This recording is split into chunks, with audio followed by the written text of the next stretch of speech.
I think it's zero. I don't even know why they maintain the pretense. First of all, the Army today is a shadow of what it was 30 years ago. And I hear all this, well, I rebuilt the military during my first term. Come on. That's just silly. Uh, Armies take about 10 years to build. That's what it took us after the Vietnam War. And it took us 10 years to build an army. It probably takes 20 plus years to build a navy because building ships and submarines is time consuming, resource consuming, very expensive. It takes a long time to train people. One of the reasons that Yamamoto attacked Pearl Harbor, he said, was if we're going to fight the Americans, we have to kill all the officers in the United States Navy. So we need to kill them in the harbor in Pearl Harbor. If we can kill them, it'll take the United States years to recover from the loss of all those trained officers. He was right. Didn't work, thank God. But I don't think people understand. Civilians have no idea what it takes to build effective military power. And the second thing is a draft. Privately, I would like to have a selective draft because I think average young man, not woman, but the average American male, who if he's got an IQ of 100 or above and is physically fit, should spend a couple of years in the military. I think it's a healthy thing.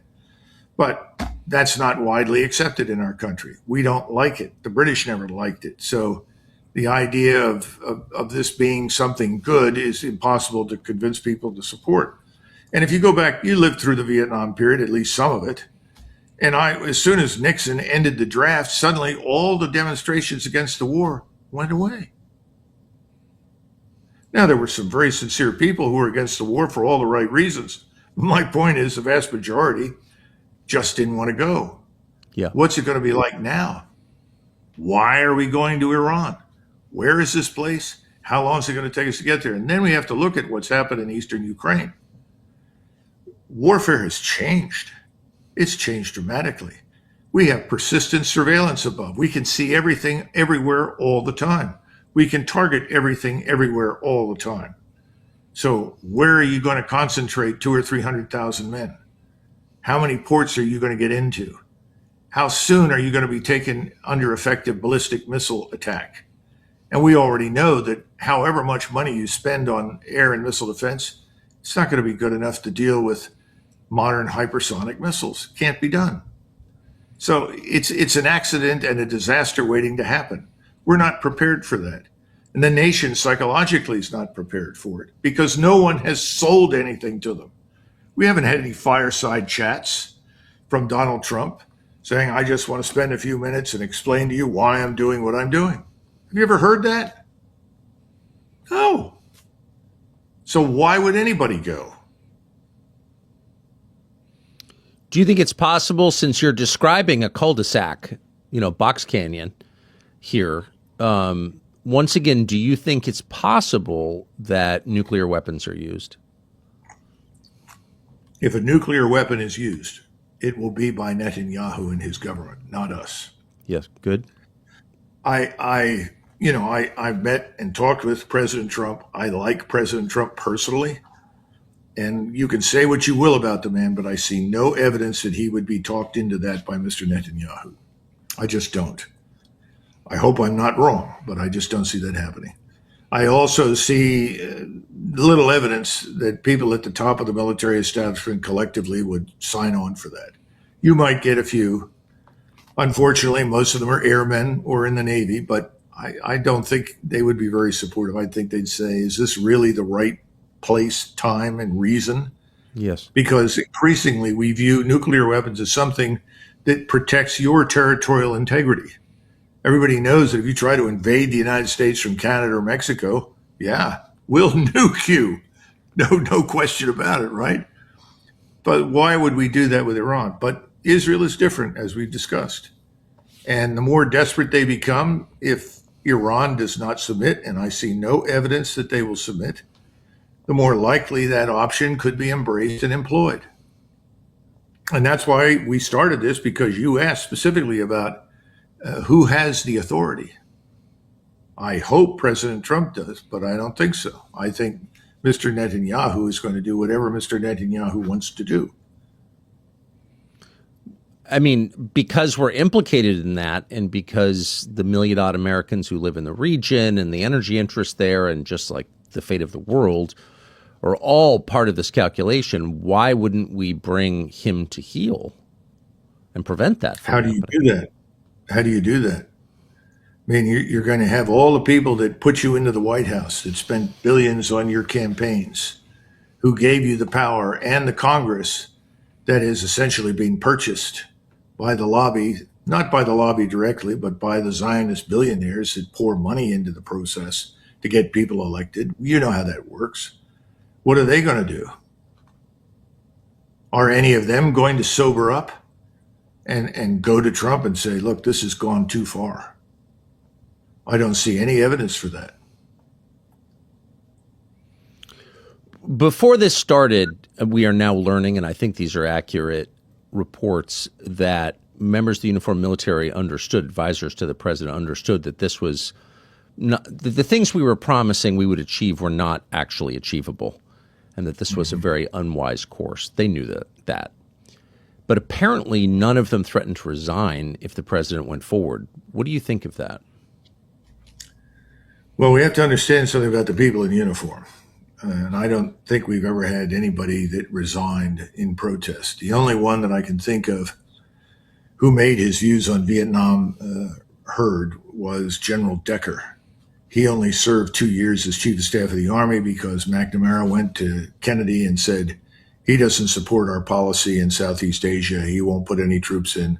So Kennedy said, get rid of him. So he simply retired at the end of the first 2 years of his service as chief of staff.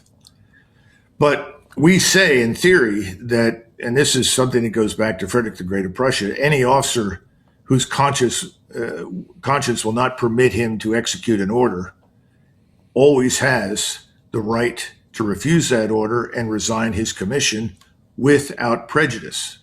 Yes. The problem is we don't let people go like that.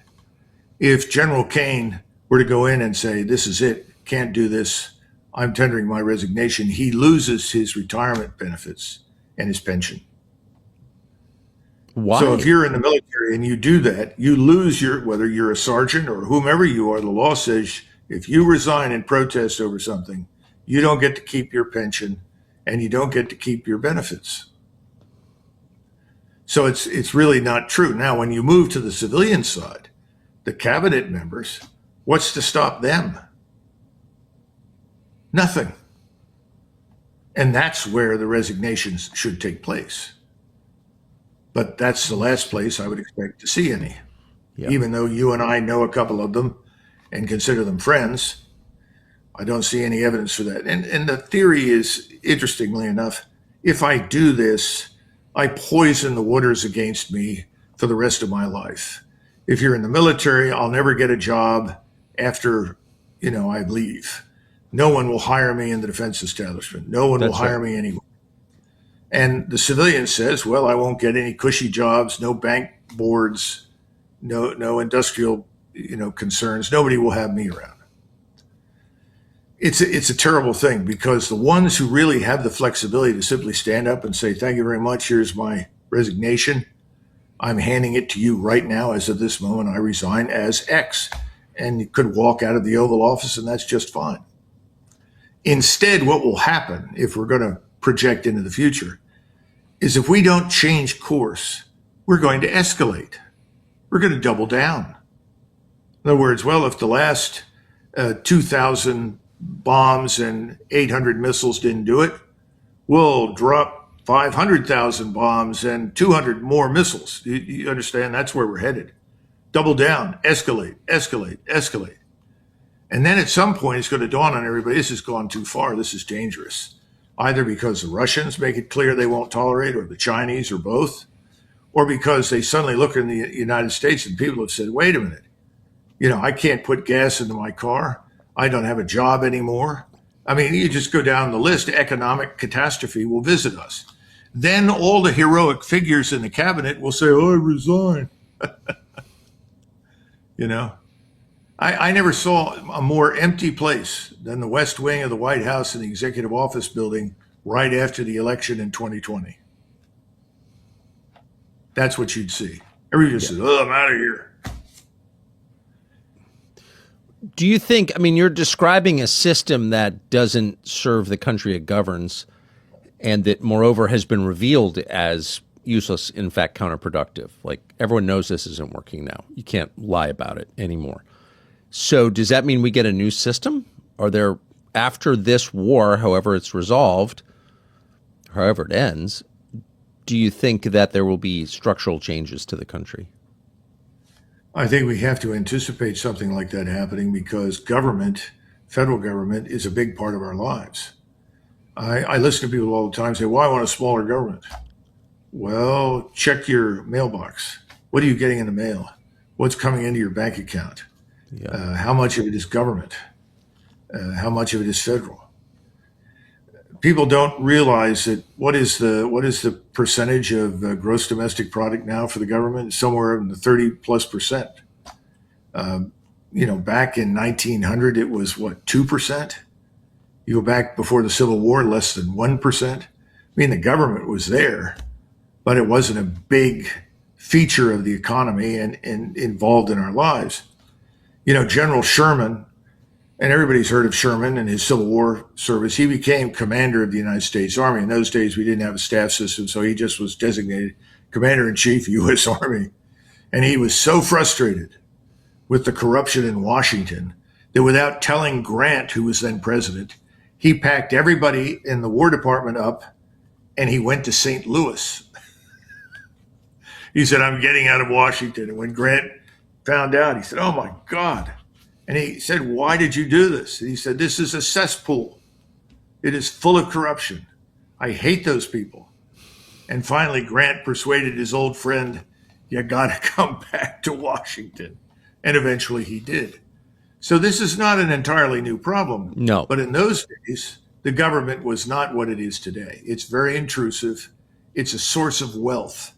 Everybody that is sitting in the various cabinet departments over there, a lot of them have their eyes on money. What comes down the pike? What sort of new generous program, grant, or opportunity is presented? And they're involved. They're part of this process. A friend of mine said the other day, he said, these people are parasitic. They're like crustaceans, or remora on the body of a shark. And I said, well, that's pretty rough. But, as I said, this is a huge problem. And the American people, when things go very badly for us in the financial system and the economy, they're going to want answers, and it's not going to be pretty. And this, unfortunately, what we're doing right now is put us on an accelerated path into disaster, I think. Yeah. I mean, it was so obviously going to happen. It was just couldn't be clearer that there was no compelling national security related reason to do this, that the aims, even to the extent they were articulated, were going to be hard to achieve, if not impossible, and that we were dragged into this by a foreign government, which is what happened. That was all so obvious that you have to kind of think maybe destroying or weakening the United States was the point.